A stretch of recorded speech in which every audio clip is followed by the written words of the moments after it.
పౌర సరఫరాల శాఖ సంబంధించిన స్టాక్ పాయింట్ ఉంటుందో దాన్ని పరిశీలించినప్పుడు కందిపప్పు, పంచదార మరియు పామ్ ఆయిల్ ప్యాకెట్లలో చాలా స్పష్టంగా 50 నుంచి 80 గ్రాములు తూకంలో తేడా స్పష్టంగా కనపడింది.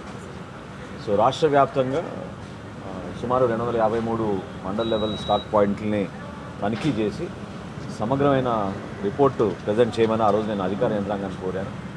దానికి అనుగుణంగా ఇప్పటి వరకు 62 MLS పాయింట్స్ పరిశీలించారు. స్టాక్ పాయింట్స్లో వెళ్ళి శాంపిల్స్ తీసుకుని చెక్ చేశారు.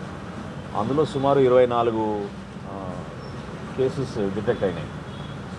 సో ఈ 24 కేసెస్ కూడా కేసు బుక్ చేస్తున్నారు. చాలా సీరియస్గా చట్ట ప్రకారంగా ఎవరైతే సప్లై చైన్లో ఇన్వాల్వ్ అయ్యారో వాళ్ళందరిపైన కూడా చాలా బలమైన చట్టాన్ని తీసుకొచ్చి దానికి అనుగుణంగా కేసెస్ రెడీ చేయమని చెప్పారు.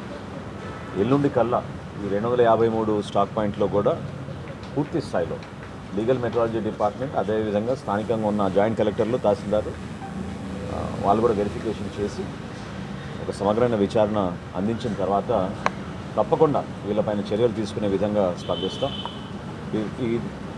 ఈ పెద్దగా ఇదేమీ రాకెట్ సైన్స్ కాదు. మేము కోరుకునేది ఏంటంటే వినియోగదారుడికి ఒక భరోసా కల్పించాలి, నిజాయితీగా వ్యవహరించాలి.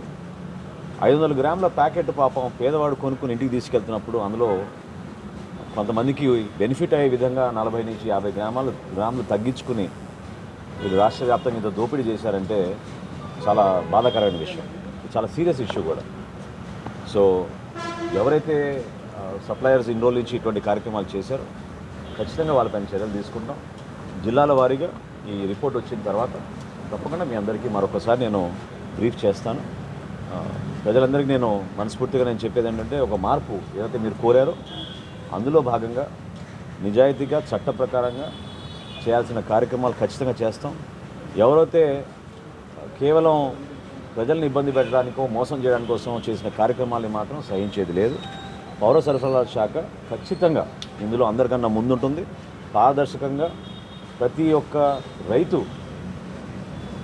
ఎవరైతే పాపం నిలబడి క్యూల్లో ధాన్యం అమ్ముకోవడానికి ముందుకు వచ్చి ప్రభుత్వం నుంచి ఆ నిధుల కోసం ఎదురు చూశారో ఆ రైతుకు అన్యాయం జరగదు. అదేవిధంగా క్షేత్రస్థాయిలో చిన్న కుటుంబాన్ని నడిపించుకునే ఆ మహిళ ఒక వినియోగదారుడిగా వాళ్ళకు కూడా ఎక్కడో పొరపాటు జరగకుండా ఫేర్ ప్రైస్ షాపుల్లో కానివ్వండి లేదా ప్రభుత్వం సరఫరా చేసే ఈ సరుకుల్లో కానివ్వండి ఎక్కడ కూడా పొరపాటు లేకుండా చాలా బలమైన స్పష్టమైన నిర్ణయాలు మేము తీసుకుంటాం.